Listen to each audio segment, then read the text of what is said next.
إن الحمد لله نحمده ونستعينه ونستغفره ونعوذ بالله من شرور أنفسنا وسيئات أعمالنا من يهده الله فلا مضل له ومن يضلل فلا هادي له وأشهد أن لا إله إلا الله وحده لا شريك له وأشهد أن محمدا عبده ورسوله أما بعد فإن خير الكلام كلام الله وخير الهدي هدي محمد صلى الله عليه وسلم وشر الأمور محدثاتها وكل محدثة بدعة وكل بدعة ضلالة وكل ضلالة في النار أما بعد. Toujours dans la lecture et la traduction du livre تيسير الكريم الرحمن في تفسير كلام المنان du Cheikh Abdurrahman ibn Nasir al-Sa'di rahimahullah ta'ala. Aujourd'hui, on entame l'explication de sourate Al-Fajr, l'aube. Bismillahir Rahmanir Rahim. Wal-Fajr wa layalin 'ashr wash-shaf'i wal-watr wal-layli idha yasr hal fi dhalika qasamun lidhi hijr.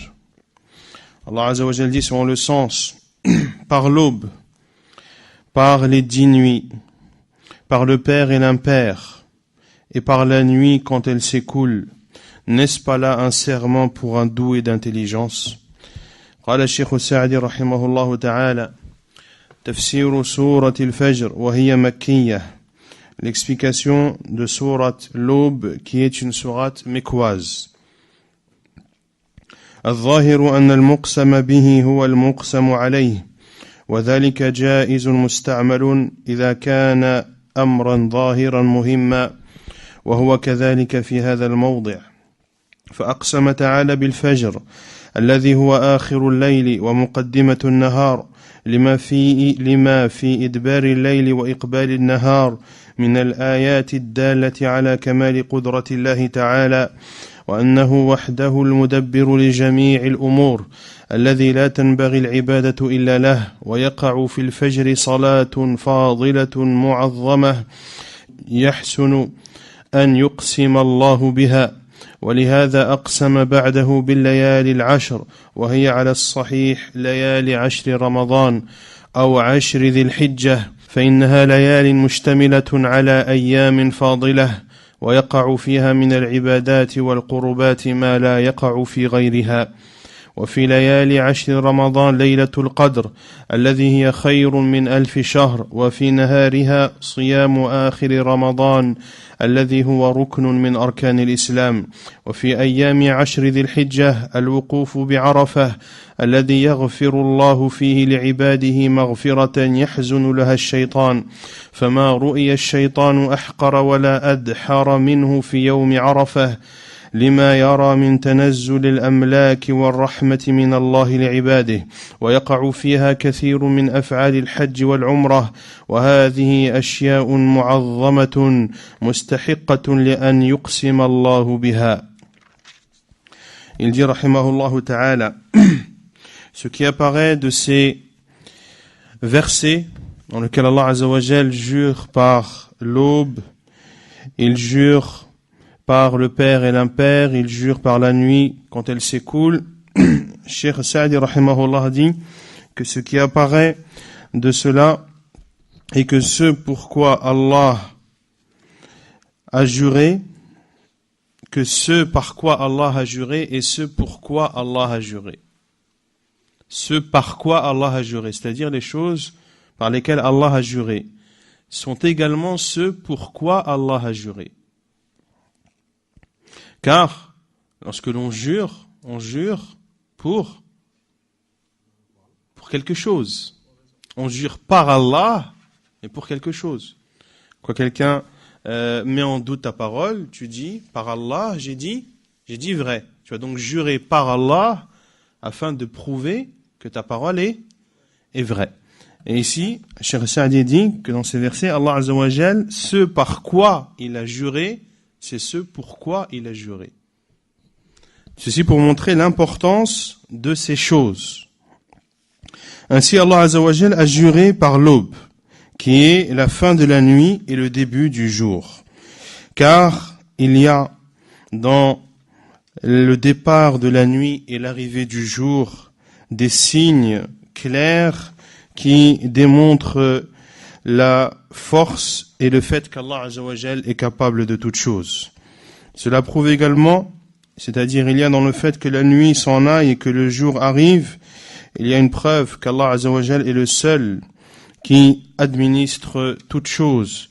C'est le seul qui mérite d'être adoré.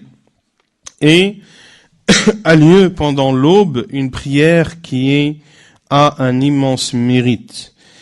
Et c'est pour cela qu'Allah Azza wa Jal a juré par cela. Allah Azza wa Jal a ensuite juré par les 10 nuits, qui sont, selon les avis les plus authentiques, les 10 nuits du Ramadan. Les 10 dernières nuits du Ramadan, ou les 10 jours de Dhul Hijjah, c'est-à-dire les 10 premiers jours de Dhul Hijjah. Car ce sont des nuits qui comportent des jours méritoires et il y a dans ces jours des adorations et des moyens de se rapprocher d'Allah Azza wa Jal qui n'existent pas dans les autres jours. Puis le cheikh détaille cela en disant que dans les 10 dernières nuits du Ramadan, il y a la nuit de l'Qadr, qui est une nuit meilleure que 1000 mois.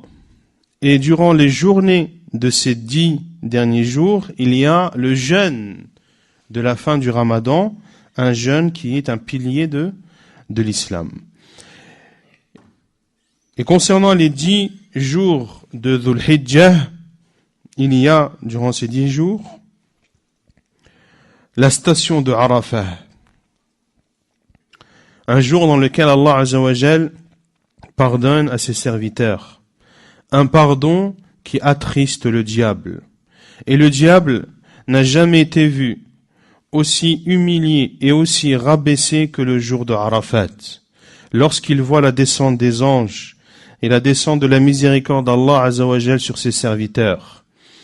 Et durant ces 10 premiers jours de Dhul Hijjah, il y a également de nombreuses adorations en rapport avec le Hajj et la Umrah.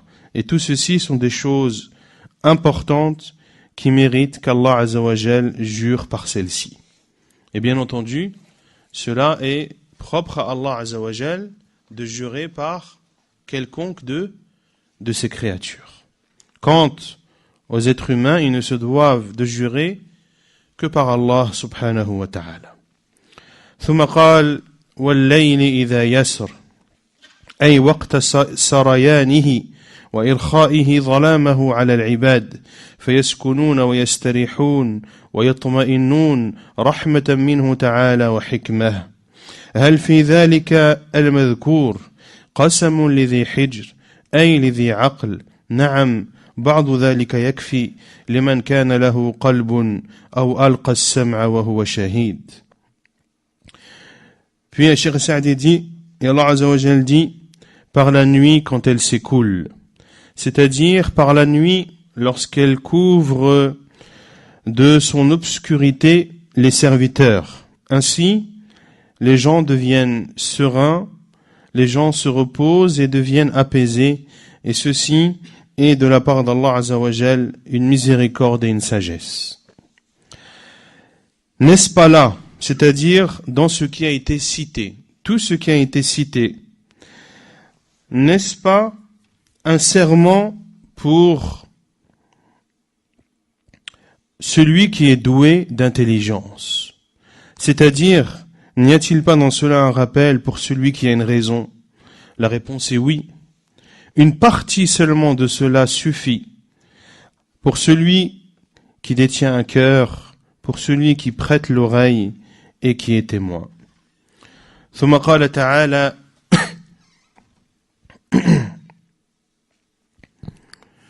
ألم تر كيف فعل ربك بعاد إرم ذات العماد التي لم يخلق مثلها في البلاد وثمود الذين جابوا الصخر بالواد وفرعون ذي الأوتاد الذين طغوا في البلاد فأكثروا فيها الفساد فصب عليهم ربك سوط عذاب إن ربك لبالمرصاد. Puis Allah subhanahu wa ta'ala dit selon le sens: N'as-tu pas vu comment ton Seigneur a agi avec les Ad, Iram à la colonne remarquable, dont jamais pareille ne fut construite parmi les villes, et avec les Thamoud qui taillaient le rocher dans la vallée, ainsi qu'avec Fir'aun, l'homme aux épieux. Tous étaient des gens qui transgressaient dans leur pays, et y avaient commis beaucoup de désordre. Donc ton Seigneur déversa sur eux un fouet de châtiment, car ton Seigneur demeure aux aguets. قال الشيخ السعدي رحمه الله تعالى: يقول تعالى: ألم ترى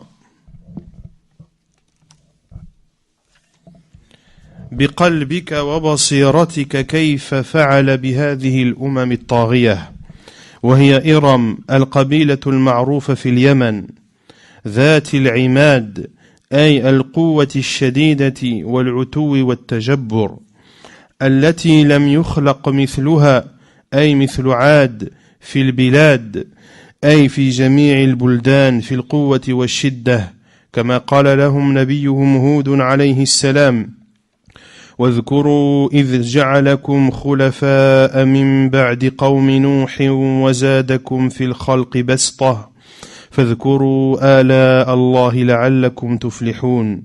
وثمود الذين جابوا الصخر بالواد، أي وادي القرى، نحتوا بقوتهم الصخور فاتخذوها مساكن.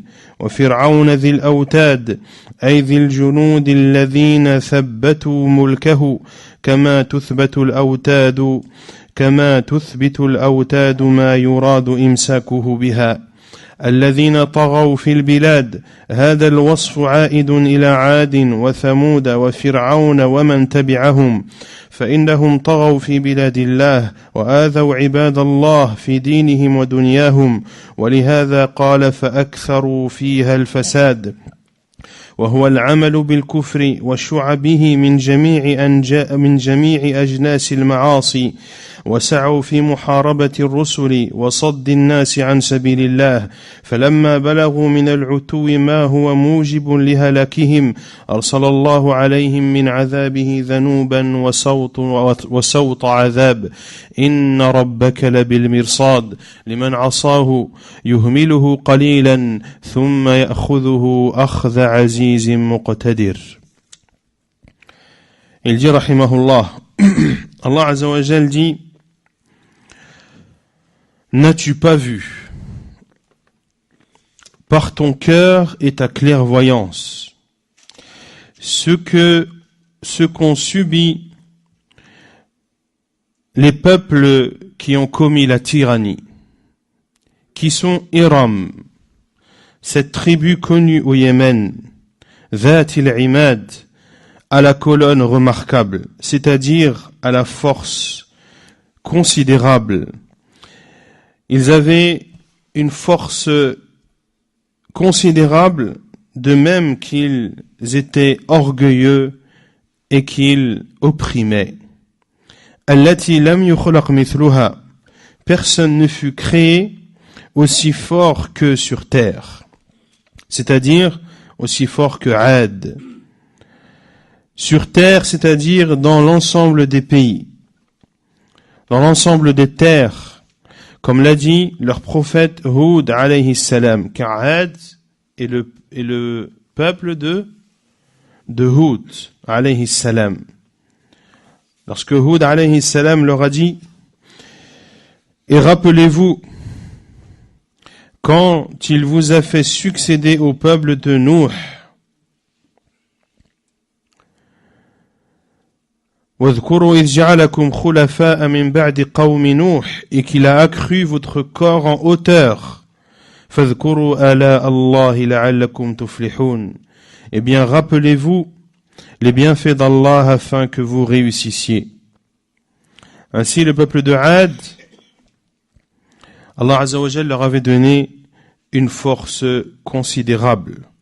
Comme il a dit Allah Azza wa Jal dans un autre verset, lorsqu'ils ont dit Man ashaddu minna quwwa, qui est plus fort ou qui a plus de force que nous.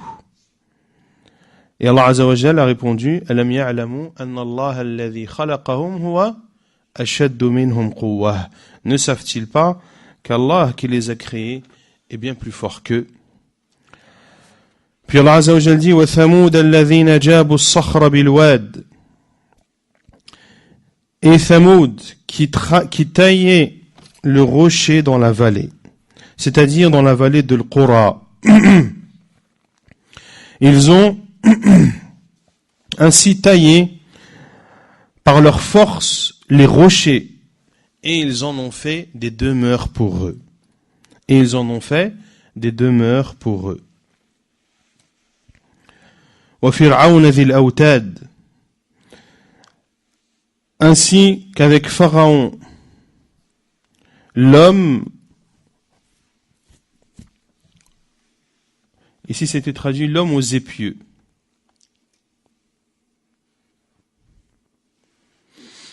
Non, ils ont traduit l'homme aux épieux pour torturer les gens. Non, à kulli hal, il y a épieux, c'est une sorte d'arme.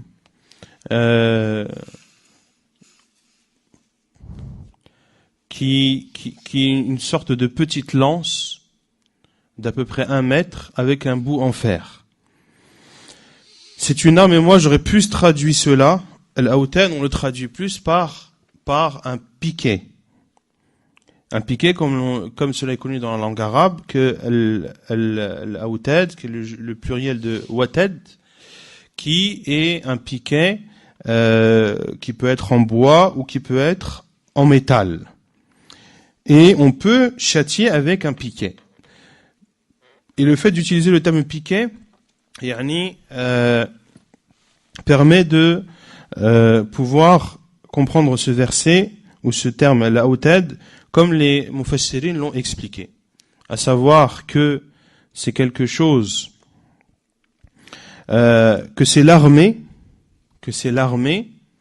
par laquelle ou à travers laquelle Pharaon a stabilisé et a rendu stable son pouvoir et son royaume. Grâce à son armée, il gardait son pouvoir. Et c'est le sens de Awtad, car un piquet permet de stabiliser une chose et de faire que cette chose ne bouge pas et reste fixe. On utilise des piquets pour fixer une tente. Et en arabe, le terme Awtad est aussi utilisé dans des expressions. Par exemple, Watadul Balad, le piquet du pays, ce sont leurs dirigeants, leurs gouverneurs. Les piquets de la bouche, par exemple, ce sont les dents. À kulli hal, c'est utilisé dans le sens de stabiliser une chose. Et ici, les mufassirin ont dit al-Awtad, c'est-à-dire c'est l'armée de Pharaon par laquelle il gardait et rendait son pouvoir stable et son royaume stable. Comme le dit Cheikh Saadi, comme les piquets rendent stables ceux avec quoi on veut les attacher. Ce que l'on veut attacher avec ces piquets. Et l'autre explication donnée par les mufassirin, que Cheikh Saadi n'a pas cité, mais que l'on comprend de la traduction du Mosra pour torturer les gens. Car certains mufassirin ont dit que Pharaon et son armée utilisaient des piquets pour torturer son peuple et ceux qui ne voulaient pas lui obéir. Alladhina taghaw fil bilad, ceux qui ont transgressé dans les pays. Et ceux qui ont transgressé, Allah Azza wa Jal parle à la fois de Ad, le peuple de Hud, Thamoud, le peuple de Salih, Pharaon et ceux qui les ont suivis.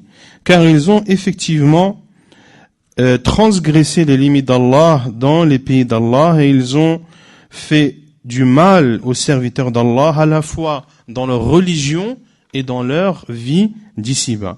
Dans leur religion, en les appelant à mécroire en Allah Azza wa Jal, et dans leur vie, en ne leur permettant pas de vivre de façon stable et convenable.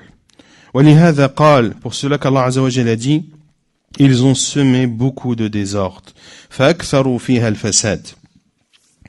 Et ce désordre, c'est le fait d'avoir diffusé et d'avoir pratiqué la mécréance et toutes les branches de celle-ci, mais également toutes les formes de désobéissance.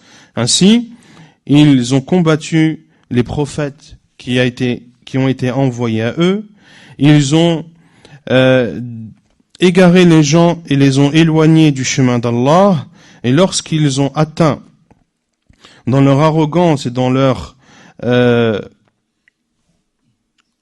mal le degré qui imposait leur destruction, Allah subhanahu wa ta'ala a alors envoyé son châtiment, déversa sur eux un fouet de châtiment. Sawta adhab, fasabba alayhim rabbuka sawta adhab. Un fouet de châtiment, et ceci est une expression en arabe qui montre la dureté de ce châtiment. Et que, comme l'ont dit d'autres mufassirin, que lorsque l'on dit que l'on châtie quelqu'un avec un fouet, c'est que l'on a utilisé la pire manière de châtier. Inna rabbaka labil mirsad, ton Seigneur demeure aux aguets. C'est-à-dire que ton Seigneur est aux aguets vis-à-vis de ceux qui lui désobéissent. Yumhiluhu qalila. Yumhiluhu, c'est-à-dire qu'Allah Azza wa Jal le laisse un court instant. Celui qui désobéit, Allah Azza wa Jal le laisse. Il le laisse, mais Allah Azza wa Jal n'oublie pas. Pour cela que si cette personne ne revient pas, si cette personne ne se repent pas, eh bien, il se peut qu'Allah Azza wa Jal le saisisse de son châtiment. Et cela montre la puissance d'Allah Azza wa Jal et le fait qu'il est capable de toutes choses. C'est pour ça que l'on dit Inna Allah yumhil wa la yuhmil, qu'Allah laisse mais n'oublie pas. C'est pour ça que ceux qui désobéissent à Allah Azza wa Jal, qu'ils ne pensent pas qu'ils sont en sécurité, car Allah Azza wa Jal n'oublie pas. ثم قال تعالى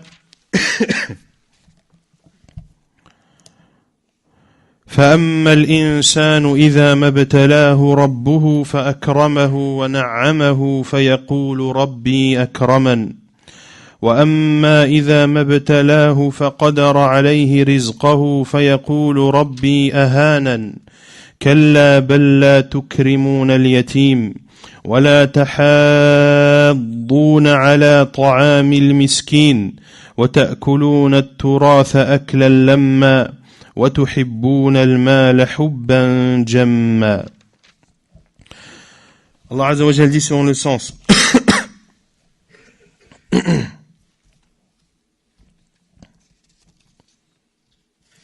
quant à l'homme, lorsque son Seigneur l'éprouve en l'honorant et en le comblant de bienfaits, il dit « Mon Seigneur m'a honoré ». Mais au contraire, quand il l'éprouve en lui restreignant sa subsistance, il dit « Mon Seigneur m'a avili ». Mais non, c'est vous plutôt qui n'êtes pas généreux envers les orphelins, qui ne vous incitez pas mutuellement à nourrir le pauvre, qui dévorez l'héritage avec une avidité vorace et aimez les richesses d'un amour sans borne. قال الشيخ السعدي رحمه الله يخبر تعالى عن طبيعة الإنسان من حيث هو وأنه جاهل ظالم لا علم له بالعواقب يظن الحالة التي تقع فيه تستمر ولا تزول يظن أن إكرام الله في الدنيا وإنعامه عليه يدل على كرامته عنده وقربه منه وأنه إذا قدر عليه رزقه أي ضيقه فصار بقدر قوته لا يفضل منه أن هذا إهانة من الله له فرد الله عليه هذا الحسبان بقوله كلا أي ليس كل من نعمته في الدنيا فهو كريم علي ولا كل من قدرت عليه رزقه فهو مهان لدي وإنما الغنى والفقر والسعة والضيق ابتلاء من الله وامتحان يمتحن به العباد ليرى من يقوم له بالشكر والصبر فيثيبه على ذلك الثواب الجزيل ممن ليس كذلك فينقله إلى العذاب الوبيل وأيضا فإن وقوف همة العبد عند مراد نفسه فقط من ضعف الهمة ولهذا لا مهم الله على عدم اهتمامهم بأحوال الخلق المحتاجين. Allah Azza wa Jal informe dans ces versets sur la nature de l'être humain en tant que tel et que l'être humain est ignorant et injuste. Il n'a pas de science sur les conséquences. Il ne connaît pas les conséquences. Il pense que la situation dans laquelle il est perdurera et n'est pas amenée à disparaître. Il pense que le fait qu'Allah Azza wa Jal l'honore dans cette vie d'ici-bas et le comble de bienfaits est une preuve qu'il est noble auprès d'Allah et qu'il est proche de lui. Et que lorsqu'il restreint sa subsistance, c'est-à-dire lorsqu'Allah Azza wa Jal diminue sa subsistance à cet être humain, de telle sorte que sa subsistance soit suffisante pour ses besoins sans en rajouter, il pense que cela est un rabaissement d'Allah vis-à-vis de lui. Allah Azza wa Jal a donc répondu à cette façon de penser en disant qu'Allah, mais non. Tout ce que je comble de bienfaits dans cette vie d'ici-bas n'est pas forcément noble auprès de moi. De même que tous ceux à qui j'ai baissé la subsistance et j'ai diminué la subsistance ne sont pas humiliés auprès de moi. Mais la richesse et la pauvreté, la largesse et l'étroitesse sont des épreuves d'Allah Azza wa Jal. Ce sont des examens, des épreuves à travers lesquelles Allah Azza wa Jal éprouve ses serviteurs, afin de voir qui parmi eux sera reconnaissant et patient et le rétribuera de la meilleure des récompenses de celui qui n'est pas ainsi, c'est-à-dire qui n'est pas reconnaissant et patient, afin qu'il l'emmène dans le châtiment dur. Puis Cheikh Sa'di rahimahullah ta'ala dit, et quant à la volonté de la personne, si elle se restreint à cette même personne, cela prouve la faiblesse de cette motivation et de cette volonté. Pour cela qu'Allah Azza wa Jal a critiqué celui qui ne se préoccupe pas de la situation des autres créatures dans le besoin. Et il dit, فقال كلا بل لا تكرمون اليتيم الذي فقد أباه وكاسبه واحتاج إلى جبر خاطره والإحسان إليه فأنتم لا تكرمونه بل تهينونه وهذا يدل على عدم الرحمة في قلوبكم وعدم الرغبة في الخير ولا تحاضون على طعام المسكين أي لا يحض بعضكم بعضا على إطعام المحاوج من المساكين والفقراء وذلك لأجل الشح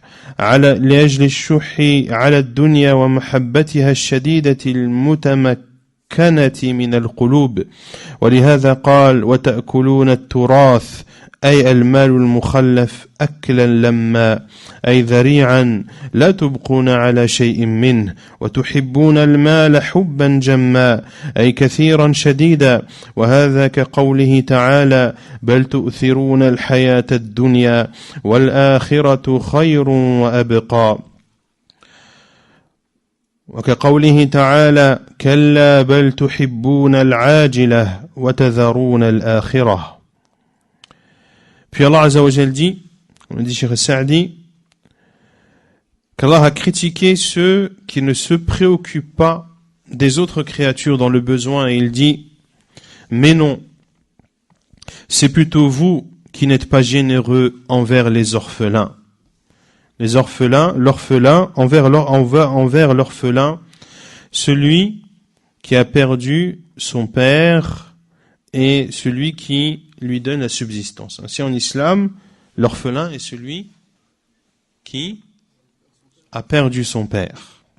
Un orphelin qui a perdu son père, donc celui qui lui donne la subsistance, car qui a le devoir de subvenir aux besoins de ses enfants, c'est le père. Et ceci, beaucoup ne le savent pas, même s'il divorce. Même s'il divorce avec sa femme, il se doit de subvenir aux besoins de ses enfants. Un orphelin donc qui a perdu son père et celui qui lui donne la subsistance, un kasiba, celui qui lui donne de quoi subvenir à ses besoins, et qui a donc besoin de soutien et de réconfort et qui a besoin que l'on soit bienfaisant envers lui. Puis Cheikh Saadi dit, mais vous ne l'honorez pas, bien au contraire, vous l'humiliez. Et ceci est une preuve que vous n'avez pas de miséricorde dans vos cœurs et que vous n'avez pas de volonté à faire le bien. وَلَا تَحَاضُّونَ عَلَى طَعَامِ الْمِسْكِينِ. Vous ne vous incitez pas mutuellement à nourrir le pauvre. C'est-à-dire que les uns les autres, vous ne vous motivez pas et vous ne vous conseillez pas de donner et de nourrir ceux qui sont dans le besoin parmi les pauvres et les nécessiteux. Et ceci à cause de votre avarice. Ceci à cause de votre avarice et à cause de votre grand amour de cette vie d'ici-bas qui a pris place dans vos cœurs. Pour cela qu'Allah Azza wa Jalla a dit وَتَأْكُلُونَ التُّرَاثِ, et vous dévorez l'héritage. Al-mal al-mukhallaf, c'est-à-dire les biens qui ont été légués. Akla lamma, et vous dévorez l'héritage avec une avidité vorace.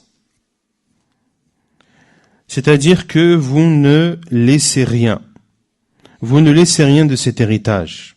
Et comme l'ont dit d'autres mufassirin, c'est le fait de manger sa part et la part des autres et de ne pas se poser la question si ce que l'on consomme de l'héritage est autorisé et licite ou illicite. وَتُحِبُّونَ الْمَالَ حُبًّا جَمًّا, et vous aimez les richesses d'un amour sans borne, c'est-à-dire vous aimez les richesses d'un grand amour. Et ceci, comme l'a dit Allah Azza wa Jal dans d'autres versets, dans les versets 16 et 17 de Surat Al-A'la, que l'on a déjà expliqué, بَلْ تُؤْثِرُونَ الْحَيَاةَ الدُّنْيَا, vous préférez la vie d'ici-bas, وَالْآخِرَةُ خَيْرٌ وَأَبْقَى, et l'au-delà est meilleur et plus durable.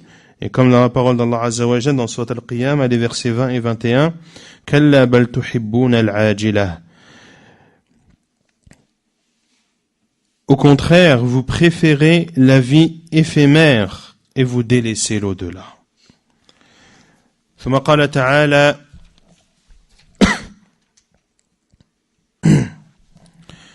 كلا إذا دكت الأرض دكا دكا وجاء ربك والملك صفا صفا وجيء يومئذ بجهنم يومئذ يتذكر الإنسان وأنى له الذكرى يقول يا ليتني قدمت لحياتي فيومئذ لا يعذب عذابه أحد ولا يوثق وثاقه أحد يا أيتها النفس المطمئنة ارجعي إلى ربك راضية مرضية فادخلي في عبادي وادخلي جنتي.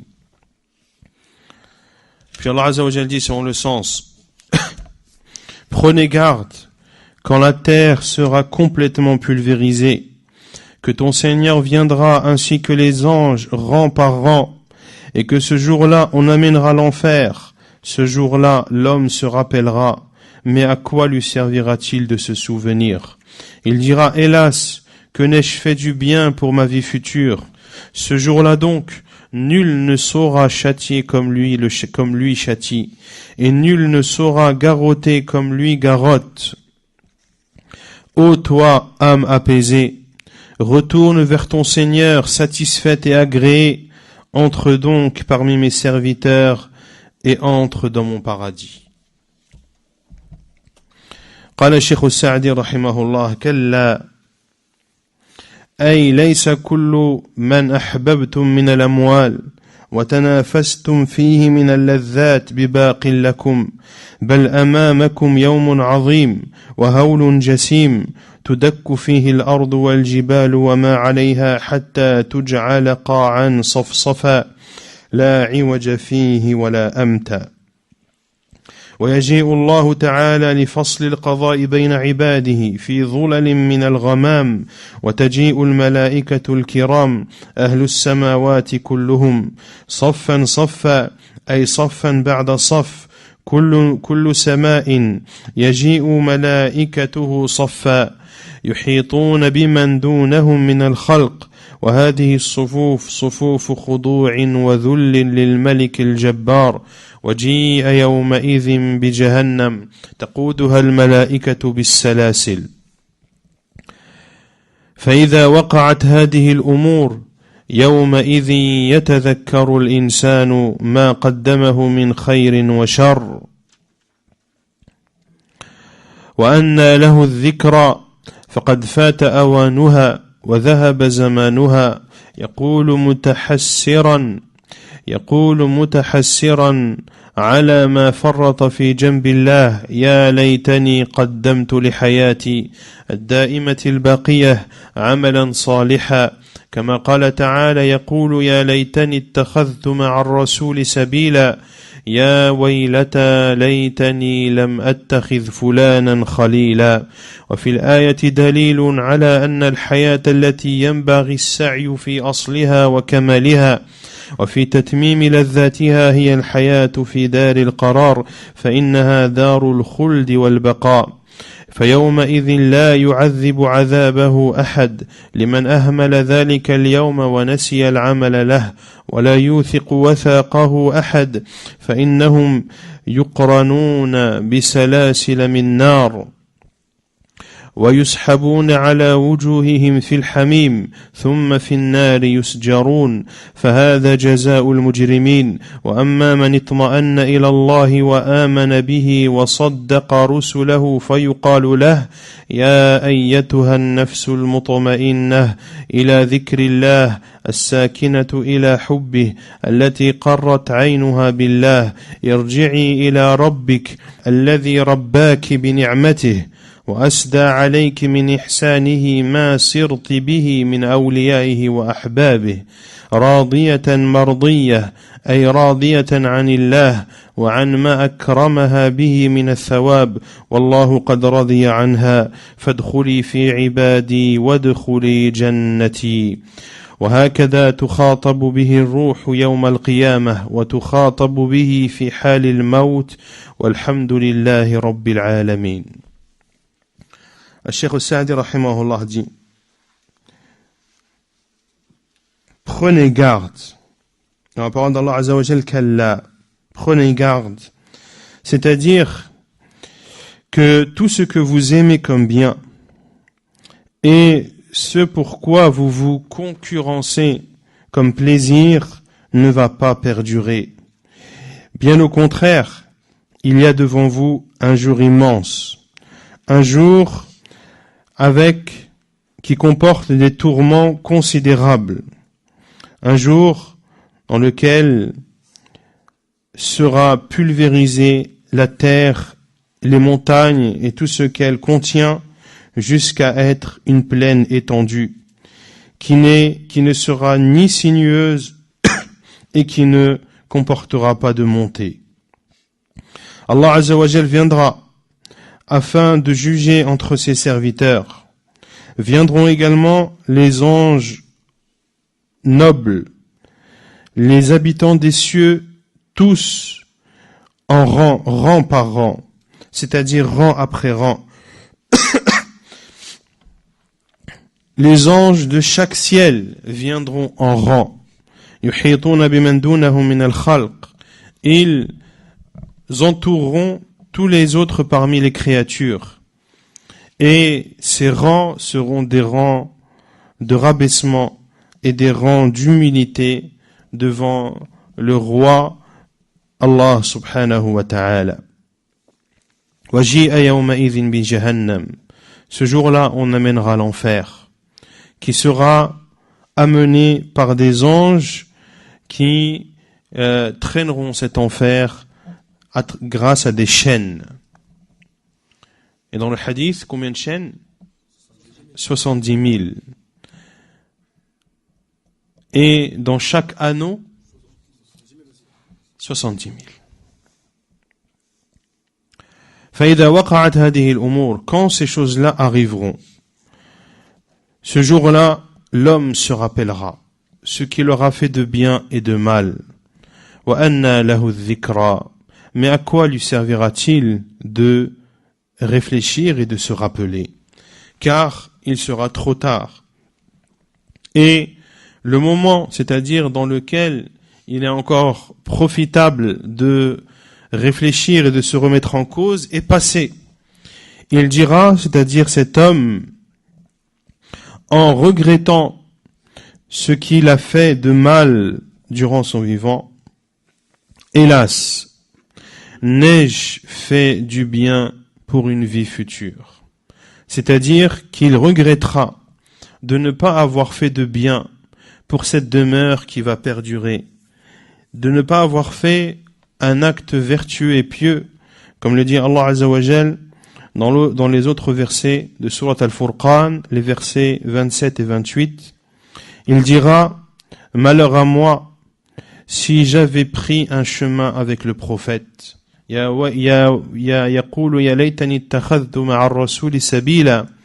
Malheur à moi si seulement je n'avais pas pris un tel comme ami. Et dans ce verset, il y a une preuve que la vie qui mérite que l'on fasse des efforts afin de l'obtenir de façon complète et afin de profiter pleinement de ses délices, c'est la vie présente dans la demeure éternelle, la demeure qui restera et perdurera. Ce jour-là, nul ne saura châtier comme lui châtie. Nul ne saura châtier comme lui châtie, c'est-à-dire comme Allah Azza wa Jal châtie.